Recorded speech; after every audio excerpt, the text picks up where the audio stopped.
Saya ingin menjawab atas tudingan yang disampaikan dalam berita yang pada hari ini.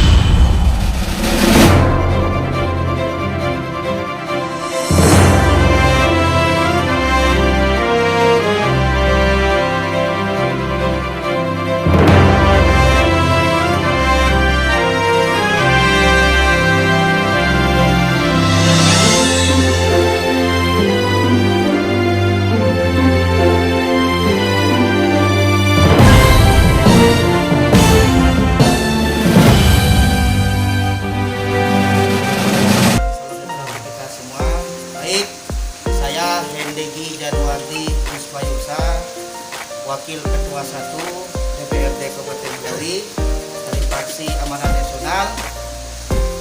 Saya ingin menjawab atas tudingan yang disampaikan dalam berita yang pada hari Jumat lalu yang mengatakan bahwa Wakil Ketua 1 DPRD Betawi mengkhianati rakyat Betawi.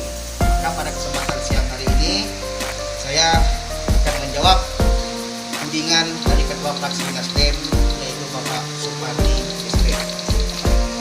Baik, pada kesempatan ini saya mewakili diri pribadi dan fraksi PAN serta selaku Wakil Ketua 1 DPRD Kabupaten Betawi akan menjawab tudingan Ketua Fraksi Partai Nasdem yang menyampaikan di awak media di ruang rapat Sekretariat Partai Nasdem pada hari Jumat tanggal 2 Oktober 2020 yang mengatakan bahwa saya Hendegi Januardi Puspayusa memimpin fraksi PAN dan mengkoordinasikan dukungan dari sebagian anggota fraksi PDIP Perjuangan untuk tidak mengikuti rapat paripurna pengambilan keputusan perubahan APBD tahun 2020 sehingga rapat paripurna tidak quorum yang mengakibatkan raperda perubahan APBD 2020 gagal disahkan.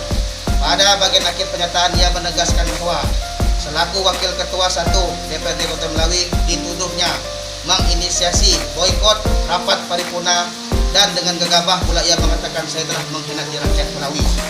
Ketidakhadiran anggota dewan dalam rapat paripurna adalah merupakan hak anggota dewan dalam pengambilan keputusan sesuai dengan tata tertib dewan bagian kelima tentang pengambilan keputusan pasal 120, 12 ayat 1 sampai dengan 8. Adapun pernyataan bahwa saya melakukan menginisiasi boikot terhadap rapat paripurna itu adalah fitnah yang keji dan mengada-ngada dan cenderung menyerang secara personal. Bahwa dalam tuduhan tersebut, Ketua Fraksi Nasdem, Saudara Supardi, mencoba menggiring opini seolah-olah sikap penolakan terhadap raperda perubahan APBD melalui tahun anggaran 2020 oleh saya dan anggota fraksi lainnya karena tidak setuju dengan nomenklatur baru atau belanja baru terhadap kebijakan pencegahan, penyebaran dan percepatan penanganan COVID di lingkungan pemerintah Kabupaten Betawi. Dalam hal ini, agar tidak menjadi fitnah di tengah-tengahnya masyarakat, saya katakan bahwa pernyataan Ketua Fraksi Nasdem Pak Supardi tersebut keliru dan terlalu dini menyimpulkan sikap politik saya dan fraksi-fraksi yang menolak raperda perubahan tersebut, sebab sikap politik saya dan fraksi tersebut tertuang dalam pendapat akhir fraksi yang dibacakan saat rapat paripurna. Perlu saya jelaskan bahwa sikap politik yang saya ambil beserta anggota fraksi lainnya lebih disebabkan dalam raperda perubahan 2020 mengalami defisit yang sangat besar. Defisit yang ada tersebut bukan semata-mata karena disebabkan masuknya nomenklatur baru dalam rangka percepatan penyebaran COVID-19 saja, akan tetapi terindikasi ada nomenklatur baru, penambahan belanja baru di beberapa OPD yang tidak urgen dan mendesak, antara lain Dinas PUPR, Perkim, Pertanian, Peternakan, serta Dinas Pendidikan yang berupa ada belanja pembangunan fisik dan lainnya. Sesungguhnya bertambahnya defisit dalam perubahan APBD 2020 terjadi bukan disebabkan oleh nomenklatur baru dalam rangka pencegahan penyebaran COVID-19, tetapi disebabkan adanya muncul belanja baru di beberapa OPD yang saya sebutkan di atas. Dalam kesempatan ini juga perlu saya jelaskan bahwa ada postur perubahan APBD 2020 yang disampaikan oleh pemerintah terhadap defisit sebesar 104 miliar 40 juta 655 sekian yang kemudian ditutupi melalui pembiayaan neto sebesar 39 miliar 174 juta 432.786 rupiah. Pembiayaan neto ini tersebut terdapat dari Silpa tahun 2019 sebesar 40 miliar 174.432.6. Walaupun telah ditutupi dengan pembiayaan neto, namun defisit kita masih besar, yaitu 64 miliar 866 juta 226.323. Defisit pada perubahan APBD 2020 ini akan dibuatkan pengakuan hutang yang pembayarannya akan dibebankan ke APBD tahun anggaran 2021, dan defisit tersebut di atas telah melampaui batas toleransi dan ambang batas defisit. Yang menjadi pertanyaan saya, jika defisit ini dipaksakan pada perubahan tersebut, dari mana sumber pembiayaannya untuk menutupinya?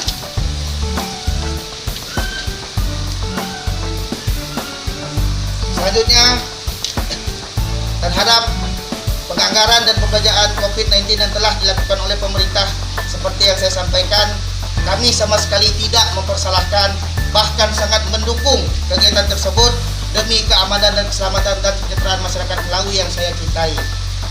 Jadi, tuduhan Ketua Fraksi Partai Nasdem, Saudaraku Supardi, terhadap sikap saya selaku Wakil Ketua 1 DPRD Melawi yang tidak mau menandatangani daftar hadir dan tidak mengikuti rapat serta menginisiasi boikot rapat paripurna dan seenaknya menuduh saya mengkhianati rakyat Melawi adalah tuduhan yang tidak benar dan tidak berdasar sama sekali, bahkan terkesan tendensius. Perlu saya tegaskan kembali bahwa sikap politik yang saya ambil beserta anggota fraksi lainnya untuk menolak raporda perubahan APBD 2020 adalah lebih disebabkan di dalamnya terdapat defisit yang sangat besar dan munculnya nomenklatur baru atau belanja baru yang sama sekali tidak ada hubungannya dengan penanganan COVID-19 di Kabupaten Melawi. Saya selaku Wakil Ketua 1 DPRD Kabupaten Melawi sekaligus anggota fraksi PAN tidak hadir mengikuti sidang paripurna karena saya tidak mau mengikuti, menyetujui hal-hal yang salah dan membohongi masyarakat Kabupaten Melawi. Pada kesempatan yang ini juga perlu saya sampaikan bahwa berdasarkan hasil koordinasi dengan pemerintah daerah Provinsi Kalimantan Barat bahwa perubahan APBD Kabupaten Melawi tahun anggaran 2020 tidak balance atau tidak seimbang dikarenakan silpa tahun berkenaan dan harus nol, dan sudah tentu hal ini sangat salah dan tidak dibenarkan.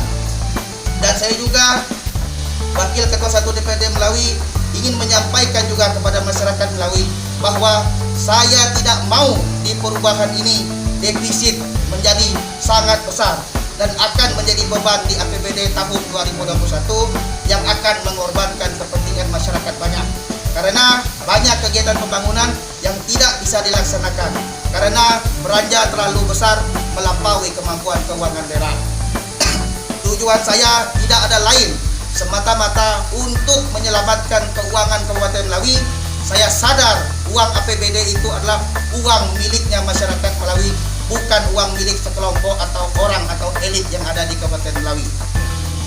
Mungkin itulah sedikit pernyataan dari saya dan perilis yang sampaikan kepada awak media yang pada hari ini saya didampingi oleh Pak Jose. Beliau adalah tokoh masyarakat Kecamatan Blimbing dan juga mantan anggota DPRD Kabupaten Melawi, dan beliau adalah pengacara saya. Dan saya juga didampingi oleh Pak Polusmat.